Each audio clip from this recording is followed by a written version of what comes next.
Well, ladies, it's been an interesting time of, I think, a lot of changes that everyone has been going through. And I think one of the most incredible things is finding women like yourselves who are doing some instrumental work in the fields of expertise you're in. I have with me Yasmin Geddis from the Zachary Geddis Trust, Breaking the Silence Trust organization. And then I also have Vivian McKinnon with me from Hydraries. So, ladies, I think a lot of people would like to understand what it is you do. And I think the conversation today is really about finding my smile again in the midst of everything. So, if I start perhaps with you, Yasmin, how are you doing what you do at the moment? Well, we're just really basically taking everything that we were doing on the ground online. We provide a lot of support for the people, especially within the Causeway Coast and Glensborough, is mainly where we're based. And we've taken everything online and we're supporting people 24/7, 7 days a week. We have a helpline. I have weekly webinars that go on. And it's funny, whenever you were introducing the name of the trust and everything, we never thought that we'd be doing things like this whenever we created such a long name for the name of our trust. But yeah, we've got it to where we are today. And it's really strange the way that everything's we did a really easy transition going online. Everything's really well attended, and I think that it's important to use this time as much as possible to be able to really reap the benefits of getting more people engaged, because a lot of people are spending a lot more time online now that they're not able to go and do the normal day-to-day things. So it's been a very changing experience, but as humans we learn to adapt to our situations and not fall to the corners. So it's been an experience that I'm sure it's going to continue for a while longer, but everybody seems to be really helpful on providing us with information that they want to receive. So it's been good. Great. Well, sorry, I think I kind of ended up having a very tongue-tied present, a pronunciation of the whole organization. So I hope I did it justice, and I will remember. I might have to abbreviate the letters next time, but at least I got it out. I got it out in the end. I did. And Vivian, I know we experience you in a lot of ways, especially online lately, and the evening techniques and others, such helpful methods for people to cope right now. I mean, I know you're busy, but could you fill us in? Because I know Hydrarace has been really busy working behind the scenes, and you're the face of that. So, what can you tell us, Vivian?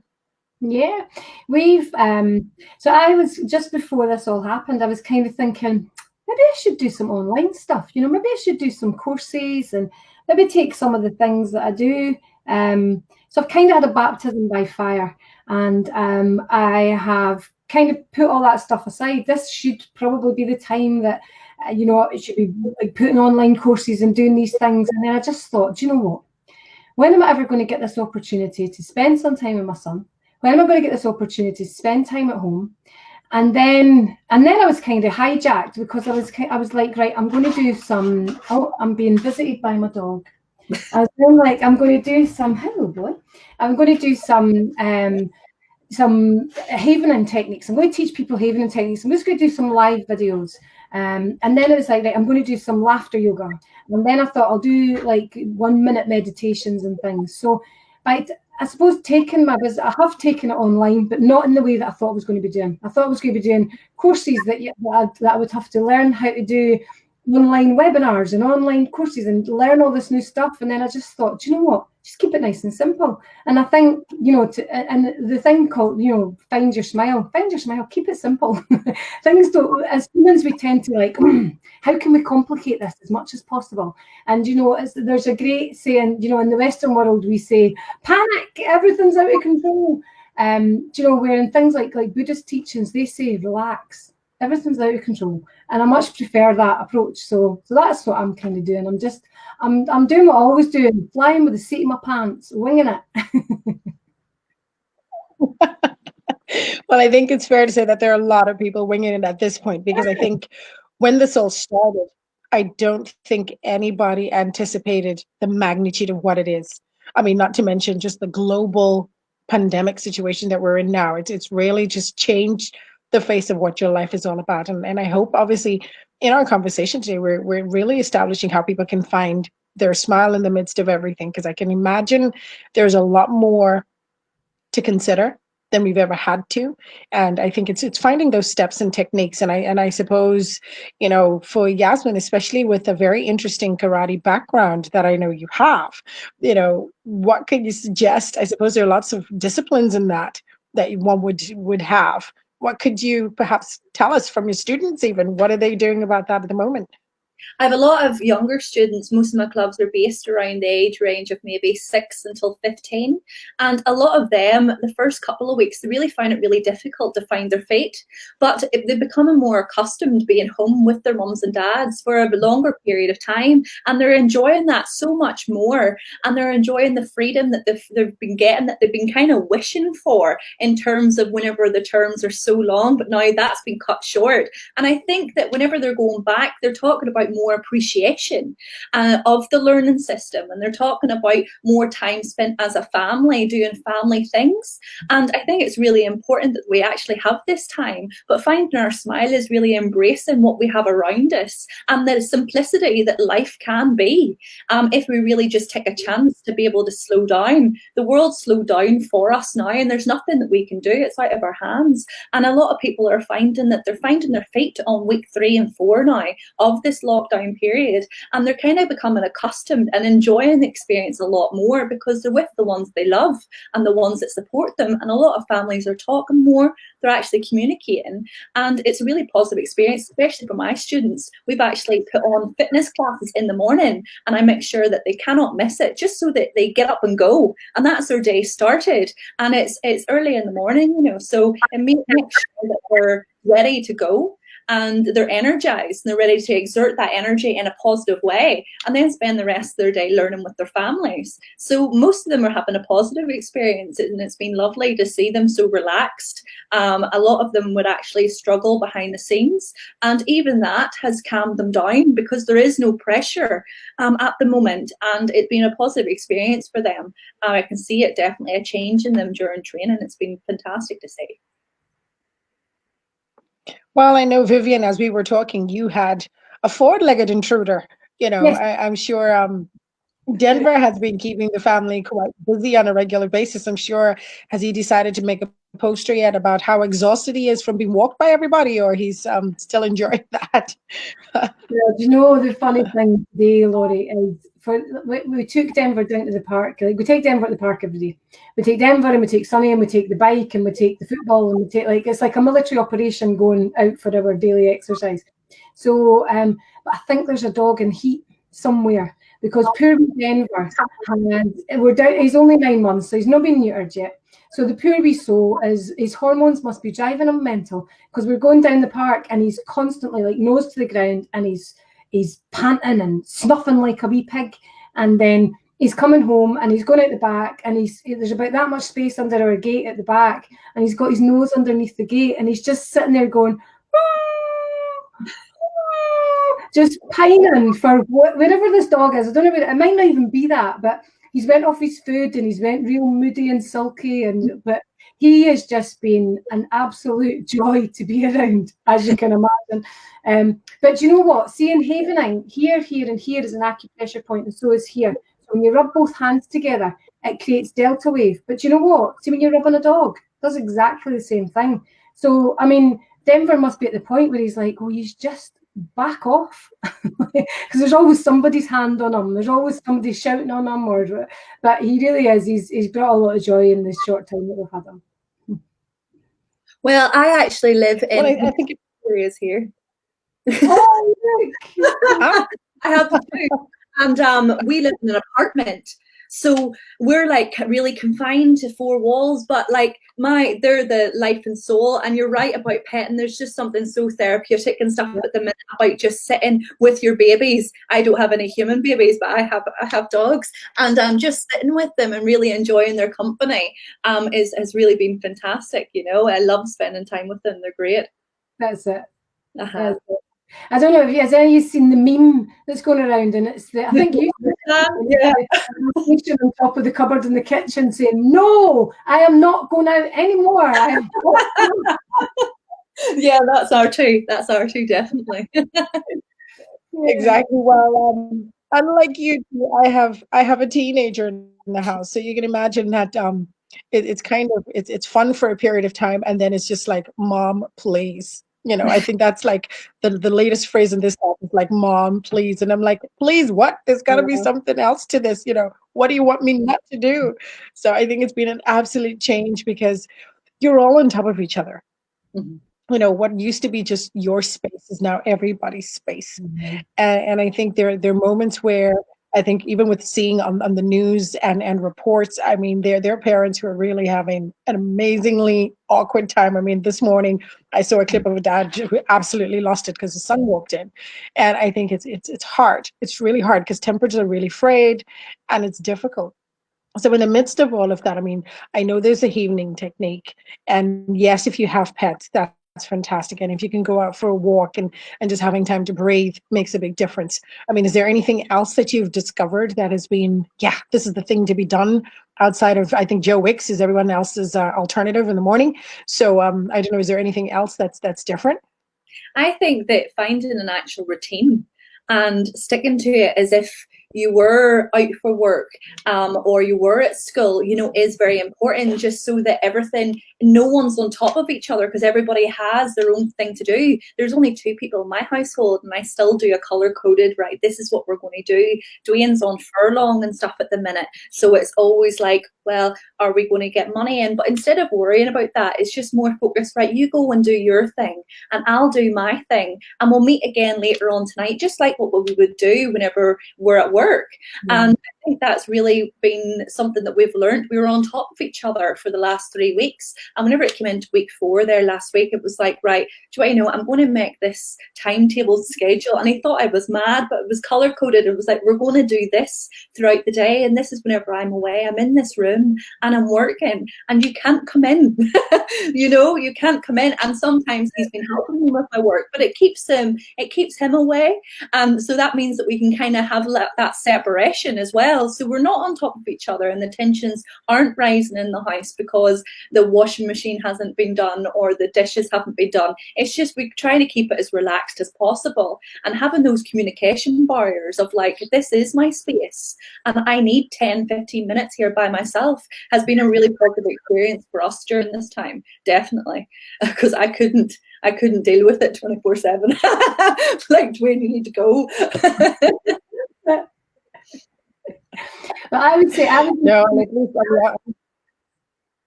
was introduced to a wee song. Go ahead. I was introduced to a wee song about 3 or 4 weeks ago, and this has kept me smiling whenever I think about it. So, girls, do this for me, right? I want you to cross your arms in front of you, and I want you to rub yourself from the shoulders to the elbows. This is called the Havening technique. So rub yourself from the shoulders to the elbows. Okay. And then rub your hands like this from left to right, front to back. And I want you just to find your flow, like do this 5 times, do this 10 times, do this 3 times, do this once or whatever.